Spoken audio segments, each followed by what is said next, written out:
Friends, welcome to our channel మా. అదే విధంగా మనకు ఈ రోజు మెయిన్ మా త్వరలో వచ్చేసి మనకు హైకోర్టు ఎగ్జామ్ అవుతుంది. దానికి సంబంధించిన ఇంపార్టెంట్ కరెంట్ అఫైర్స్ మా, ఏపీ గురించి ఇంపార్టెంట్ టాపిక్స్. అదే విధంగా ఇక్కడ జనవరి మంత్ చెప్పినాం లాస్ట్ టైం వీడియోస్ మా. అదే విధంగా ఇప్పుడు ఫిబ్రవరి మంత్ లో వీడియోస్ మా ఇంపార్టెంట్. అయితే ఇక్కడ ఆంధ్రప్రదేశ్ యొక్క మెయిన్ వచ్చేసి ఐటీ శాఖ మంత్రి మా, అదే విధంగా విద్యాశాఖ మంత్రి ఇతర నారా లోకేష్ గారు వచ్చేసి రాష్ట్రంలోని మన మిత్ర అనే వాట్సాప్ గవర్నర్ ద్వారా సేవలను ప్రారంభించారు. ఎప్పుడంటే జనవరి 30, 2025లో ప్రారంభించారు మా. ఎక్కడంటే మన ఉండవల్లిమా అంటే ఉండవల్లిలో లాంచ్ చేశారు దీన్ని. ఏదంటే మన మిత్ర అనే వాట్సాప్ ద్వారా. అయితే మన మిత్ర అనే వాట్సాప్ అంటే ఏంటంటే మా మెయిన్ యొక్క మన మిత్ర అనేది ఏంటంటే మన మిత్ర అనే యాప్ మా. మన మిత్ర అనే యాప్ వచ్చేసి దేనికి సంబంధించి అంటే మెయిన్ మా రాష్ట్ర ప్రభుత్వంలోని ప్రతి ఒక్క సేవలు అందించాలన్నమాట. వాట్సాప్ దాన్నే సేవలు అన్నమాట. మనకు ఒకప్పుడు పోవాలంటే గ్రామ సచివాలయం పోవాలి లేదా మీ సేవ పోవాలి, అట్లే కేవలం మొబైల్ ద్వారానే మన మిత్ర అనే యాప్ ద్వారా మొత్తం వచ్చేసి మా 160 సేవలు అందిస్తామన్నమాట. దీన్ని త్వరలో వచ్చేసి మా 350 పైన త్వరలో సేవలు అందిస్తున్నమాట. అయితే మనకు కేవలం ఒక మొబైల్ ద్వారా మా కేవలం మెసేజ్ చేస్తారు. ఇది ఏ నెంబర్కు 95523000009 ఆ నెంబర్కి మా ఒక మెసేజ్, ఒక వాట్సాప్ లో ఒక మెసేజ్ చేసి హాయ్ అని మెసేజ్ చేస్తే దానికి సంబంధించిన డీటెయిల్స్ మొత్తం దాదాపు 160 సేవలు. సపోజ్ విద్యుత్ బిల్ కానీ, నెక్స్ట్ అదేవిధంగా మనకు విద్యుత్ బిల్ కానీ, నెక్స్ట్ పురపాలకు సంబంధించిన పనులు కానీ, అదేవిధంగా మన సర్టిఫికేట్ కానీ, 10th క్లాస్ కానీ, ఇంటర్ కానీ, అదేవిధంగా మార్క్ లిస్ట్ కానీ, అట్లా ఏ విధంగా కనుక్కోవాలి, పురపాలకు సంబంధించి పన్నులు కట్టే కానీ అన్ని మనకు సంబంధించిన మొత్తం సేవలు ఈ మొబైల్ ద్వారా మన అందించడం జరుగుతుందన్నమాట. వాట్సాప్ ఏదంటే మన మిత్ర అనే యాప్ ద్వారా. మన మిత్ర యాప్, ఈ యొక్క మన మిత్ర యాప్ ఇండియాలో ఏ రాష్ట్రం ఓన్లీ ఒక ఆంధ్రప్రదేశ్ రాష్ట్రంలోనే దీన్ని దానిలో లాంచ్ చేస్తారన్నమాట. ఎవరంటే ఐటీ శాఖ మంత్రి మరి విద్యాశాఖ మంత్రి మా నారా లోకేష్ జనవరి 30న 2025న లాంచ్ చేశారు. ఉండవల్లి కార్యంలో దీన్ని లాంచ్ చేయడం అనమాట.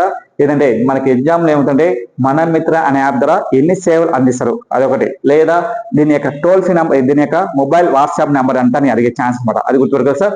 నెక్స్ట్ మా అదేవిధంగా విశాఖపట్నం కేంద్రంగా దక్షిణ కోస్తా రైల్వే జోన్ మా. దీని ఒకప్పుడు వచ్చేసి మా ఏమనంటే వాల్తేరు అనేరు మా, వాల్తేరు. కానీ ఇప్పటి నుంచి దీని పేరు మార్చామట. ఏం పేరు అంటే ఒకప్పుడు మా వాల్తేరు డివిజన్ అనేవారు, కానీ పేరు వచ్చేసి మా ఏమని పిలుస్తారంటే విశాఖపట్నం రైల్వే డివిజన్ గా పేరు మార్చనమాట. ఇప్పటి నుంచి విశాఖపట్నం రైల్వే డివిజన్ గా పేరు మార్చిందనమాట. అది గుర్తుపడాలి సార్. అదేవిధంగా నెక్స్ట్ మా ఈ యొక్క రైల్వే జోన్ వచ్చేసి మా మన ఇండియా ప్రైమ్ మినిస్టర్ మోడీ గారు వచ్చేసి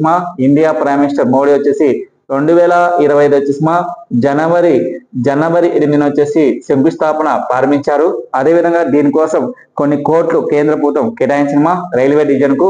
అదేవిధంగా ఇప్పటి నుంచి ఒకప్పుడు మా వాల్తేర్ అనేవారు, కానీ పేరు వచ్చి మా విశాఖపట్నం రైల్వే డివిజన్. అదేవిధంగా కొత్తగా వచ్చేసి మా రైల్వే డివిజన్ వచ్చి రాయగడ్డను కూడా కొత్తగా చేశారు. ఇప్పుడు తిరుపతి ఒక రైల్వే ఏంటంటే డివిజన్. అదేవిధంగా గుంతకల్లు, తిరుపతి, అదేవిధంగా గుంతకల్లు, ఇట్లా రైల్వే డివిజన్. అట్లా దీంతో కూడా ఏదంటే కొత్తగా వచ్చేసిమా ఏదంటే రైల్వే డివిజన్ గా కొత్తగా ఏదంటే రాయగడ్డ ఎంపిక చేసినమాట. అది గుర్తుకొస్తారు. అయితే భారతదేశంలోని దక్షిణ కోస్తా రైల్వే జోన్ యొక్క హెడ్ క్వార్టర్స్ ఎక్కడుందంటే ఆంధ్రప్రదేశ్ విశాఖపట్నంలో.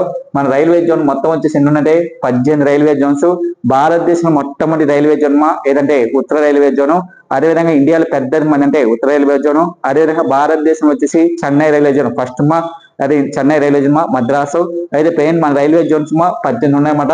ఈ 18 హైయెస్ట్ వచ్చేసి ఏ రాష్ట్రం అంటే వెస్ట్ బెంగాల్ ఉన్నాయి రైల్వే జోన్స్.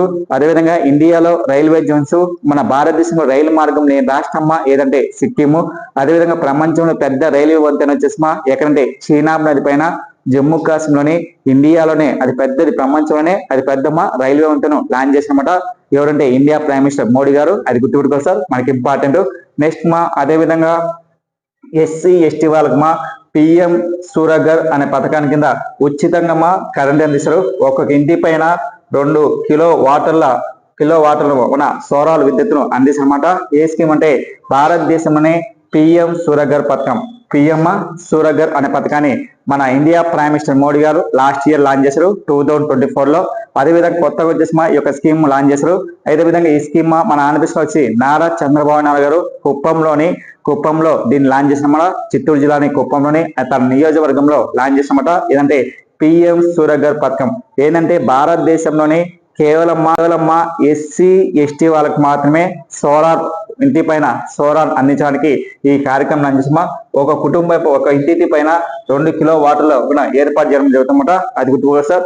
నెక్స్ట్ అదే విధంగా రాష్ట్రంలోని బ్యాటరీ స్టోరేజ్ విద్యుత్ ప్రాజెక్టును ఎన్ని కేంద్ర ప్రభుత్వం రాష్ట్ర ప్రభుత్వం కేటాయించిందంటే మొత్తం వచ్చేసి ఏంటంటే 4 జిల్లాల్లో భారతదేశ రాష్ట్రంలోని తొలిసారిగా బ్యాటరీ స్టోరేజ్ విద్యుత్ ప్రాజెక్టు అందించింది. ఎంత అంటే 1000 మెగావాట్లతో 1000 మెగావాట్లతో అయితే ఇక రాష్ట్రంలోని బ్యాటరీ స్టోరేజ్ విద్యుత్ ప్రాజెక్టును 1000 మెగావాట్లతోని మొత్తం వచ్చేసి ఎవరి యొక్క సహకారం అంటే ఎన్హెచ్పిసి. ఇది ఎన్హెచ్పిసి అంటే national hydrogen power corporation. National hydrogen power corporation దీన్ని లాంచ్ చేసినమాట. అయితే మొత్తం వచ్చేసి ఎక్కడెక్కడ మన ఆంధ్రప్రదేశ్ లో ఈ యొక్క బ్యాటరీ స్టోరేజ్ ని విద్యుత్తును ప్రాజెక్టును మన రాష్ట్ర ముఖ్యమంత్రి నారా చంద్రబాబు దీన్ని ప్రారంభించడం అంటే ఒకటి ఏదంటే కుప్పంలో ఒకసారి, అదేవిధంగా గోదావరి జిల్లాలో ఒకసారి, నెక్స్ట్ అదేవిధంగా ఒకటి అంటే జమ్మమ్మడు వద్ద వచ్చి ఏదంటే మైలవరంలో ఒకటి, నెక్స్ట్ అదేవిధంగా కర్నూలు జిల్లాలోని గనిబద్ద వచ్చేసి దీన్ని లాంచ్ అనమాట. అంటే దీన్ని ప్రకటించడం జరిగిందన్నమాట. అది గుర్తుకోవాలి సార్. నెక్స్ట్ అదే విధంగా ఇంకోటి వచ్చేసి మనకి ఇంపార్టెంట్ మన కేంద్రం యొక్క అమిత్ షా కేంద్ర హోమ్ మినిస్టర్ అమిత్ షా గారు, రాష్ట్ర ముఖ్యమంత్రి నారా చంద్రబాబు నాయుడు గారు, ఉప ముఖ్యమంత్రి వచ్చి పవన్ కళ్యాణ్ గారు ఒక దాన్ని లాంచ్ చేసిమా. ఏంటంటే కృష్ణా జిల్లాలోని గన్నవరంలోని మండలమ్మ కొండాపురం వద్ద జనవరి 19, 2025 వచ్చేసి ఒక దాన్ని లాంచ్ చేశారు. ఏంటంటే ఎన్ఐఏడిఎం అంటే నేషనల్ డిజాస్టర్ మేనేజ్మెంట్. ఇక్కడ తెలుగులో వచ్చి ఏమంటే జాతీయ విపత్తుల నిర్వహణ సంస్థ. అంటే జాతీయ విపత్తుల నిర్వహణ సంస్థ అనే కేంద్రాన్ని మన రాష్ట్రం యొక్క ముఖ్యమంత్రి నారా చంద్రబాబు నాయుడు, నెక్స్ట్ కేంద్ర హోమ్ మినిస్టర్ అమిత్ షా సలహా మేరకు దీన్ని లాంచ్ చేసిమా. ఎక్కడంటే కృష్ణా జిల్లాని గన్నవరం మండలంలో ఈ యొక్క జాతీయ విపత్తుల దళాన్ని లాంచ్ చేసినమాట. జాతీయ విపత్తుల దళాన్ని అంటే ఎన్డీఆర్ఎఫ్ ను మన 10వ బెటాలియన్ దీన్ని లాంచ్ చేసినమాట. ఎవరంటే ఆంధ్రప్రదేశ్ పవన్ కళ్యాణ్ గారు, అదేవిధంగా ఉప సీఎం చంద్రబాబు నాయుడు గారు, అమిత్ షా లాంచ్ చేశారు. దీనికోసం కేంద్ర ప్రభుత్వం వచ్చేసి ఎన్ని కోట్లు కేటాయించిందంటే 36 కోట్లు కేటాయించింది. 36 కోట్లు. అయితే దీన్ని మామూలుగా శంకుస్థాపన చేసినప్పుడు అంటే జాతీయ విపత్తుల డిజాస్టర్ మేనేజ్మెంట్ దీన్ని ఎప్పుడు శంకుస్థాపన చేస్తే అప్పుడు ఉపరాష్ట్రపతి వచ్చేసి వెంకయ్య నాయుడు గారు లాంచ్ చేసి దీన్ని శంకుస్థాపన చేశారు. కానీ ప్రారంభించి మాత్రం అంటే అమిత్ షా ప్రారంభించారు. ఎన్ని ఎకరాలంటే మొత్తం వచ్చేసి 10 ఎకరాలతో దీన్ని ప్రారంభించారు. దీనికోసం సెంట్రల్ గవర్నమెంట్ 36 కోట్లు కేటాయించింది. అదేవిధంగా ఎన్ఐడిఎం అంటే జాతీయ విపత్తుల నిర్వహణ సంస్థ, నేషనల్ డిజాస్టర్ మేనేజ్మెంట్ సంస్థ దీన్ని ప్రారంభించమాట. అదేవిధంగా మన అమిత్ షా వచ్చేసి తెలంగాణలోని పోలీస్ అకాడమీ కంట్రోల్ బోర్డును లాంచ్ చేసినమాట. అదే రోజు మన గుర్తుకోవాలి సార్. కానీ రేపు ఎగ్జామ్ లో ఏమవుతుంటే నేషనల్ డిజాస్టర్ మేనేజ్మెంట్ యొక్క విపత్తుల సముదానం ఎక్కడ రాష్ట్ర ముఖ్యమంత్రి కేంద్ర అమిత్ షా వచ్చేసి ఎక్కడ లాంచ్ చేసింటే కృష్ణా జిల్లాలోని గన్నవరంలోని మండలంలోని కొండాపురంలో దీన్ని లాంచ్ చేయడం జరిగింది సార్. ఇది మెయిన్ మనకి ఇంపార్టెంట్. ఇక్కడ ఎగ్జామ్ లో ఏమవుతుంటే ఒకటి సార్ 161 సేవలను దేన్నంటే మన మిత్రుల ద్వారా, అదేవిధంగా కొత్తగా విశాఖపట్నాన్ని కొత్తగా ఏ జోన్ అంటే ఒకప్పుడు వాల్తేర్ అనేది పేరు విశాఖపట్నం రైలు. అదేవిధంగా ఎస్సీ ఎస్టీ వరకు సూరగర్ అనే పథకం కింద మనం ఉచితంగా సోలార్ విద్యుత్ అన్నమాట. అదేవిధంగా నేషనల్ డిజాస్టర్ సెంటర్ ఎక్కడ లాంచ్ చేస్తే కృష్ణా జిల్లాలోని గన్నవరం లాంచ్ చేశారు. అదేవిధంగా రాష్ట్రంలోని బ్యాటరీ స్టోరేజ్ విద్యుత్ ప్రాజెక్ట్ ఏంటంటే మొత్తం వచ్చేసి 4 జిల్లాల్లో లాంచ్ చేయాలన్నమాట. 4 జిల్లాల్లో దీన్ని లాంచ్ చేశారన్నమాట. ఆంధ్రప్రదేశ్ రాష్ట్రంలో వాయు నాణ్యతలో వచ్చేసి వాయు నాణ్యతలో గణాంక ప్రకారం వచ్చేసి 2024 ప్రకారం వచ్చి దేశంలో అత్యధిక కాలుష్య నగరంలో 10 జాబితాలో మన రాష్ట్రం నుంచి ఏ నగరాలు ఎంపికైనంటే ఒకటి ఇదంటే విశాఖపట్నము, సెకండ్ విజయవాడ, 3 గుంటూరు, 4 కర్నూలు, 5 నెల్లూరు, 6 అనంతపురం. ఇక్కడ ఏంటంటే క్వశ్చన్ అంటే వాయు నాణ్యత అంటే దేశంలో అత్యధిక కాలుష్యంలో నగరాలు వచ్చేసి మొత్తం వచ్చేసి 100 నగరాలు తగిలిస్తే మన ఆంధ్రప్రదేశ్ నుంచి 10 నగరాలు కాలుష్యంలో ఎన్నికైనాయి. వాటిల్లో కేవలం 6 మాత్రమే చెప్పనమాట. కడప జిల్లా కూడా దీంతో కాలుష్యంలో చాలా ఫేమస్ నగరాల్లో కడప కూడా ఎన్నో ప్లేస్ ఉంది, 7th ప్లేస్ ఉంది. అయితే ఇక్కడ ఈ రిపోర్ట్ వచ్చేసి ఎవరు ఇచ్చినంటే సెంటర్ ఫర్ అంటే మనకు CRRA centre for research analysis on energy and cleaning air company వాళ్ళు ఈ యొక్క రిపోర్ట్ ఇచ్చారమ్మా. ఇక్కడ ఏదండి centre for research on energy and cleaning air వాళ్ళు రిపోర్ట్ ఇచ్చారు.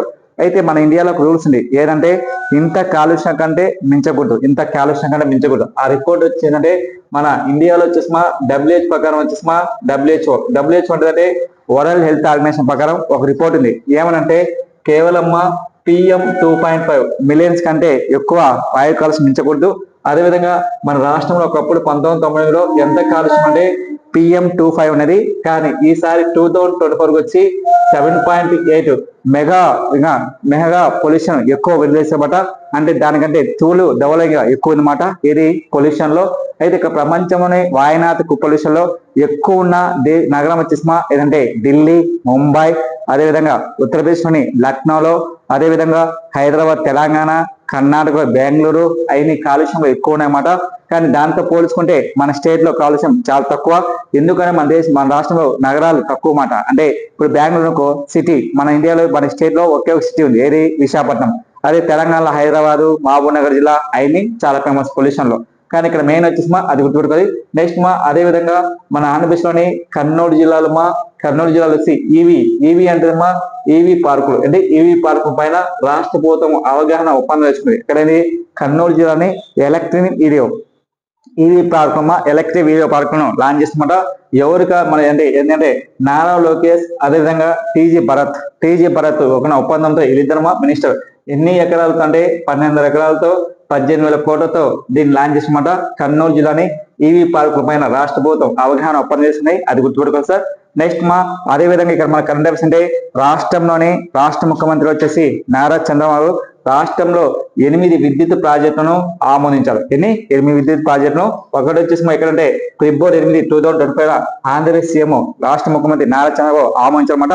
ఇక్కడికి వచ్చే సీఎం ఇస్తున్నట్టే రాష్ట్రంలోని 8 విద్యుత్ ప్రాజెక్టును ఆమోదించారు ఫిబ్రవరి 8, 2025 ఆంధ్రప్రదేశ్ ముఖ్యమంత్రి నారా చంద్రబాబు.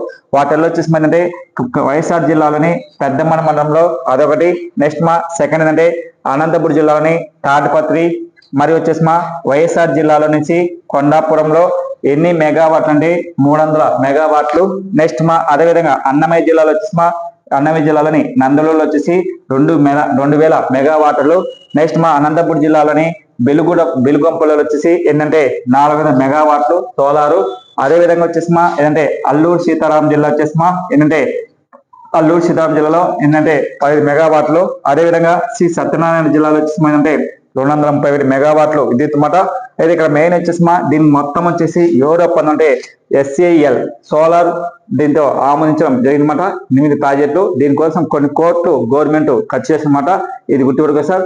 ఒకటి మనకంటే ఆంధ్రప్రదేశ్ రాష్ట్రంలోని వాయు నాణ్యతలు వచ్చేసి నెంబర్ 1 అంటే పొల్యూషన్ లో దేశంలో అత్యధిక కాలుష్యంలో 100 నగరాల్లో మన ఇండియా నుంచి మన ఏపీ నుంచి 10 నగరాలు ఎన్నికైనాయి. ఇన్ని 10 నగరాలు. అదేవిధంగా కర్నూలు జిల్లాని ఈవీ పార్క్ పైన రాష్ట్ర ప్రభుత్వం నారా లోకేష్ అవగాహన పెంచారన్నమాట. నెక్స్ట్ అదేవిధంగా రాష్ట్రంలోని 8 విద్యుత్ ప్రాజెక్ట్ పైన రాష్ట్ర ముఖ్యమంత్రి నారా చంద్రబాబు ఆమోదించారు. ఇవన్నీ గుర్తుపెట్టుకో సార్.